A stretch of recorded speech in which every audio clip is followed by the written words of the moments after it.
This is the Triple Play Fantasy Basketball Show.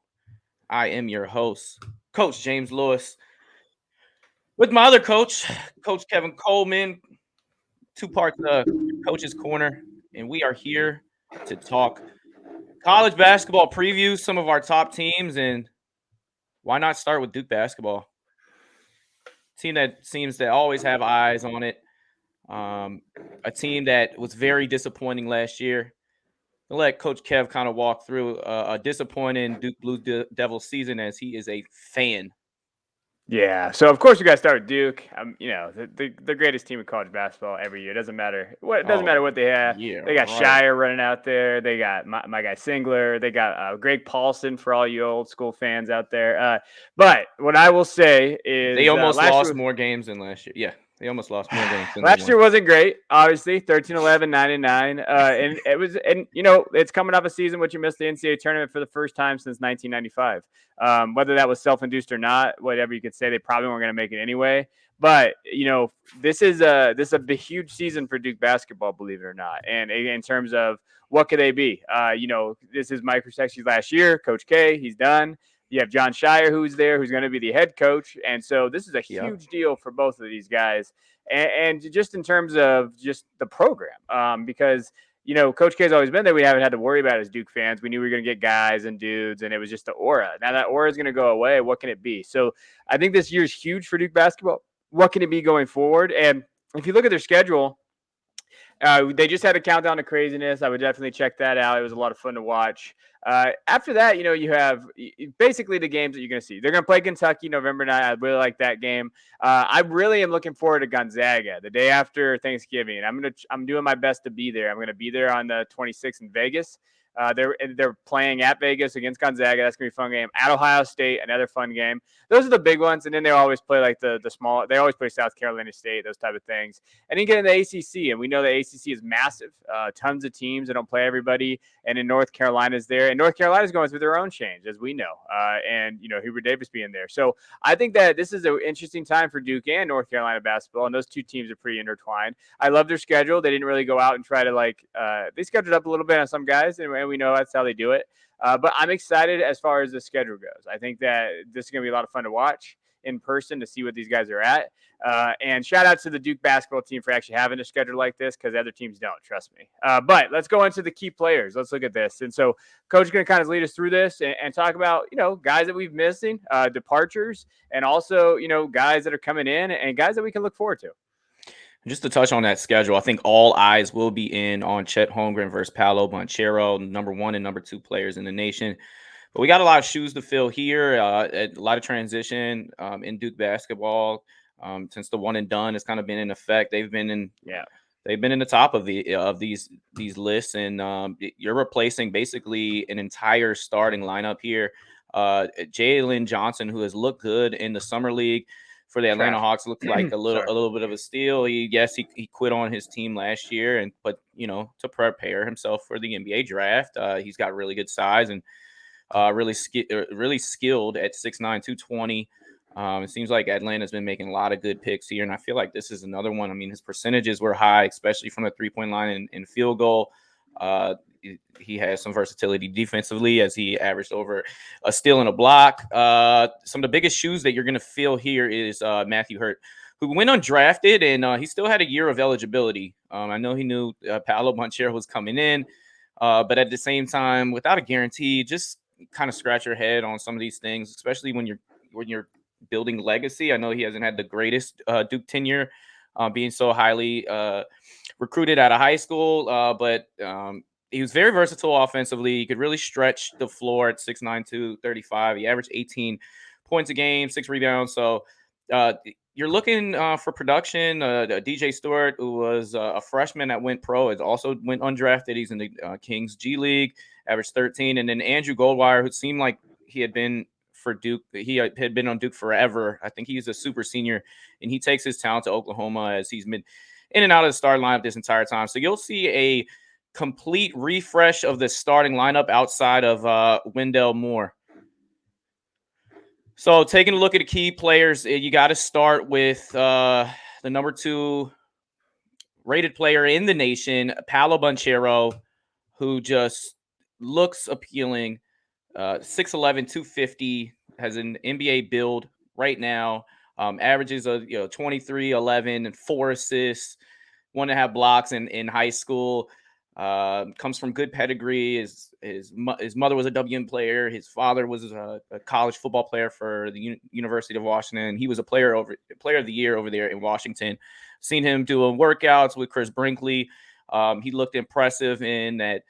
I don't know what they call it. They call it Midnight Madness here at the University of Maryland. But he looked impressive playing against his peers. What do you think about Paolo to start, and then we'll kind of trickle down because clearly all eyes are on this guy who's could go number 1 in the NBA draft. Yeah, they call it countdown to craziness, Coach. I don't like that slander that you just said, whether you didn't know what it was because you're a Maryland fan. But anyway, Paolo We call it Banchero. Midnight Madness here. It's different every college arena, but Yeah. Well, I don't want to bring it up, but I Cameron will say this: Crazy's getting drunk on a Tuesday. I love Banchero. I think he's got really good size for a post. And, when you look at like kind of his frame, what he does, I don't know where he's going to be measured at. I think some people have him 6'11", some have 6'9", some have 6'10". So like, it's going to be interesting to see where his measurables go.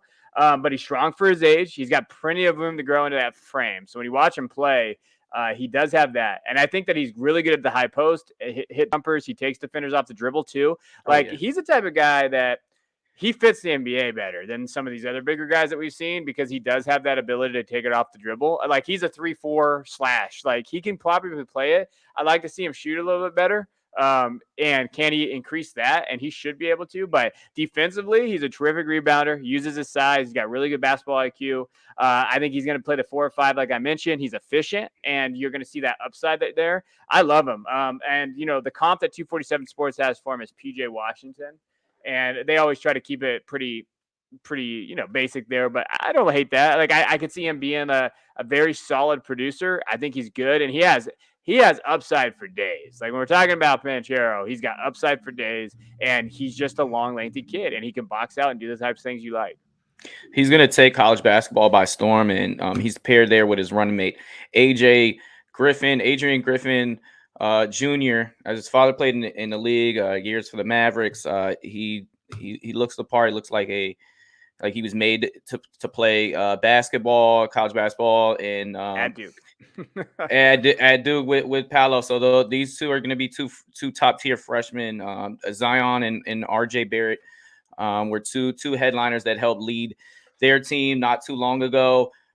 As far as the other freshmen are concerned, Trevor Keels, also highly touted, and starting point guard Jeremy Roach. It's kind of his protege. They're best friends. They both played for Paul V over here in the DC area.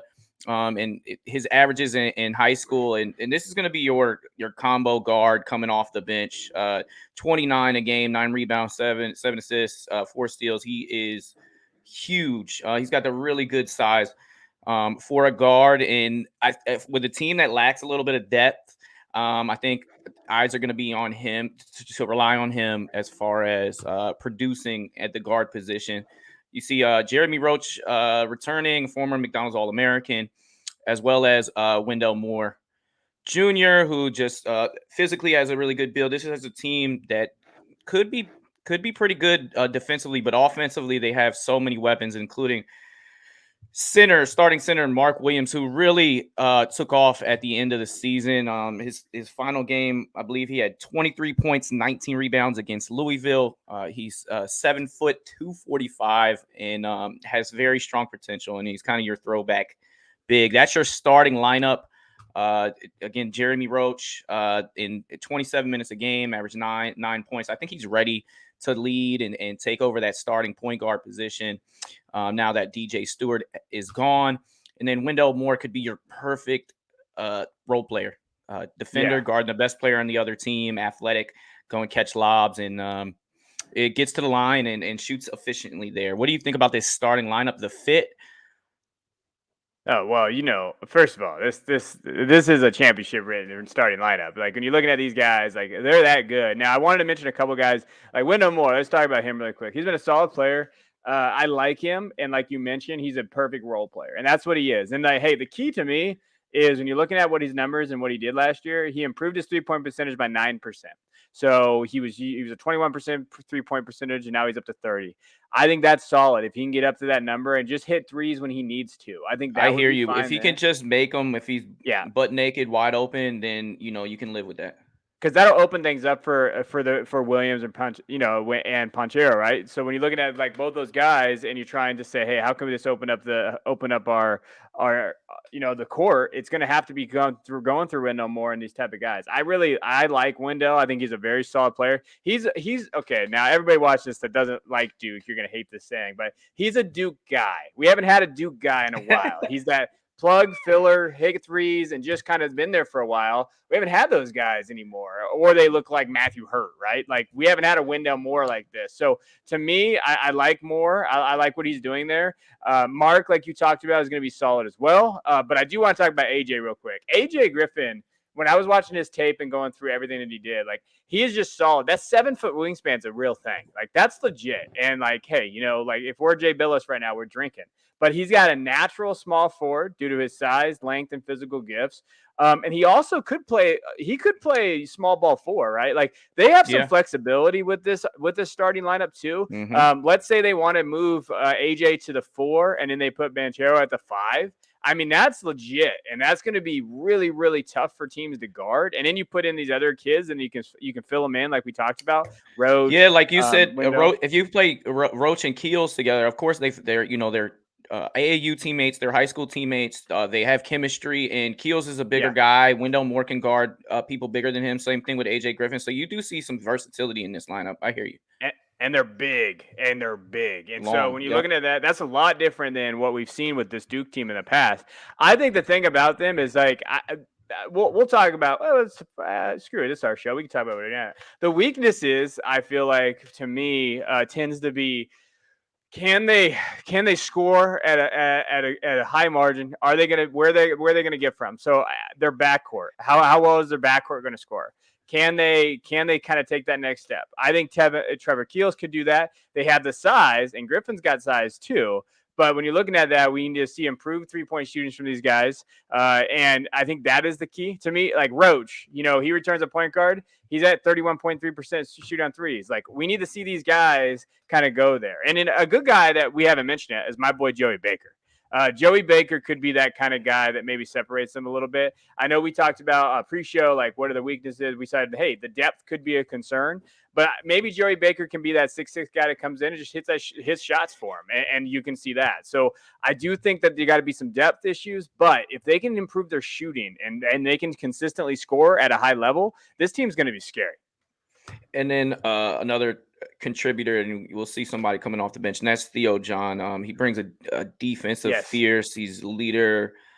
He's kind of that prototypical Duke bench like man when boys are around. Like he brings maturity in leadership. So I'll look for Theo John to play a decent role.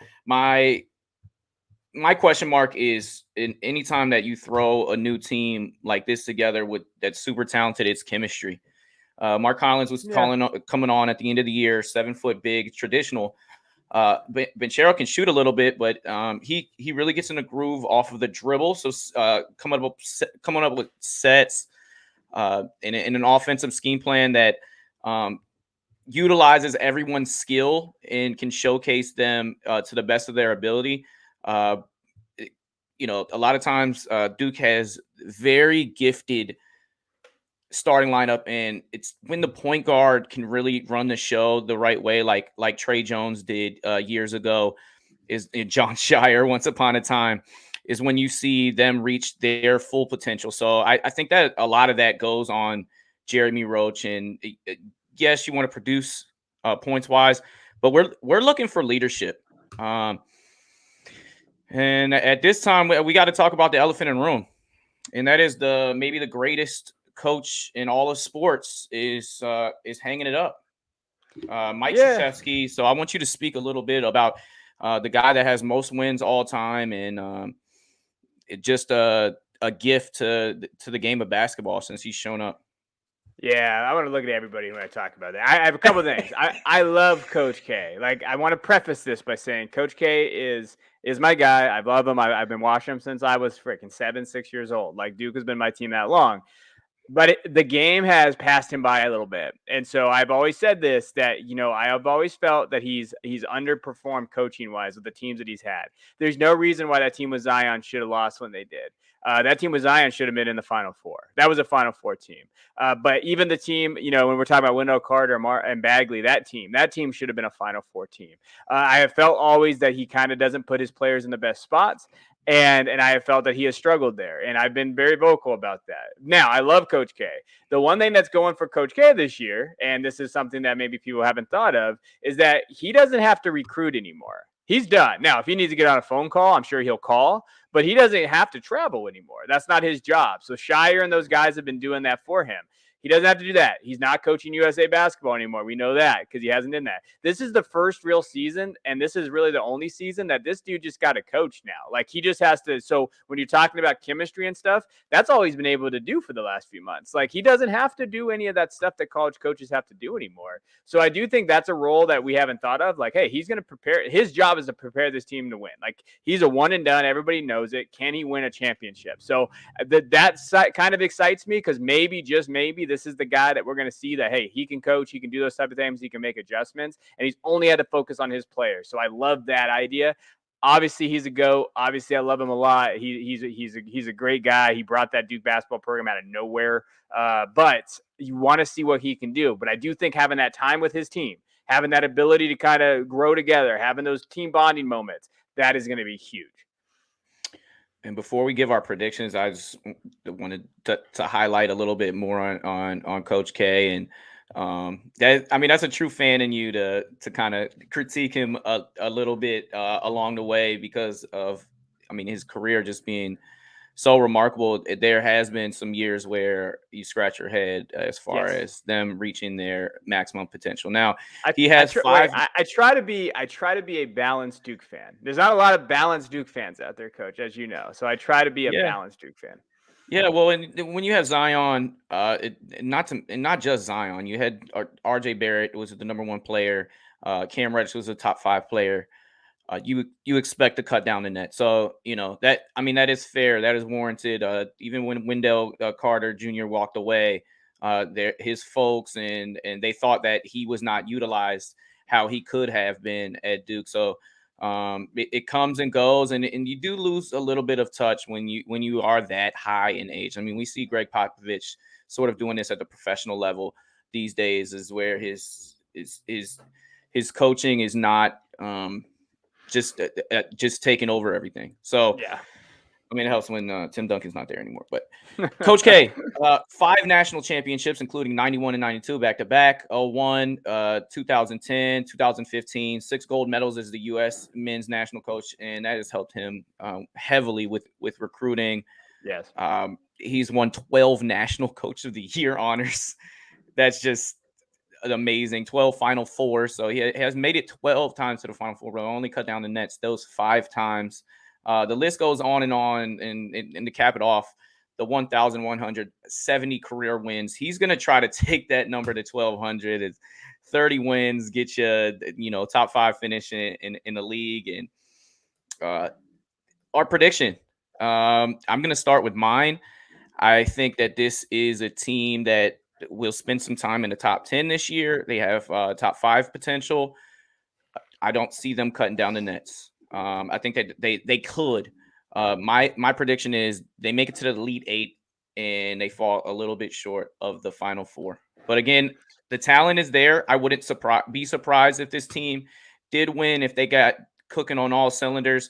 But I think that the depth at the end of the day, being, to me, 7 deep with a couple other role guys sprinkled in, I think that might hold them back from some of these other elite teams like Michigan, UCLA, and Gonzaga, that I think that are a little bit deeper and a little bit more sound and have more chemistry overall.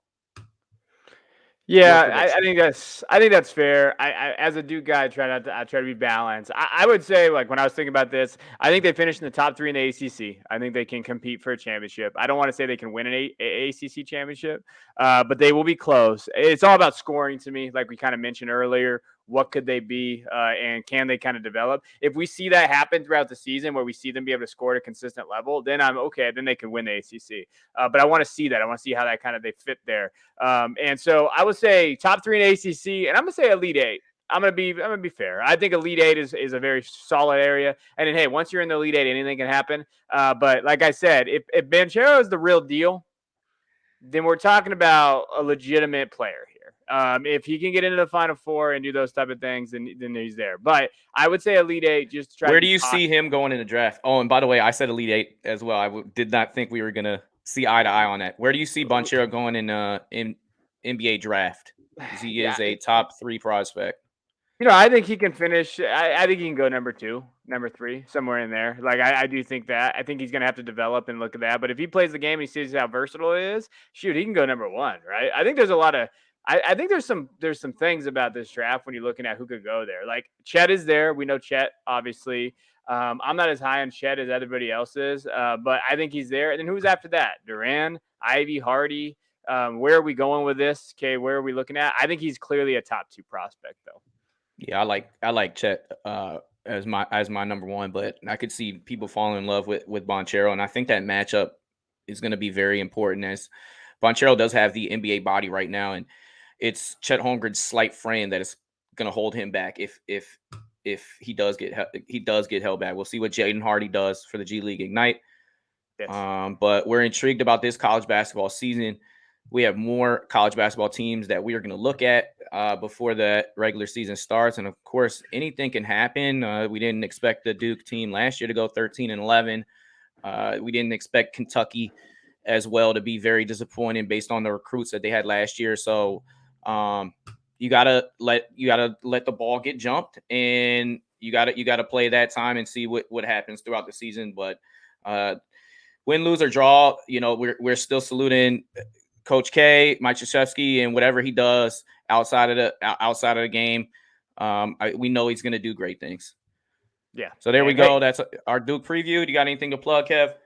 yeah, I'm gonna plug myself. Go Duke. Let's go.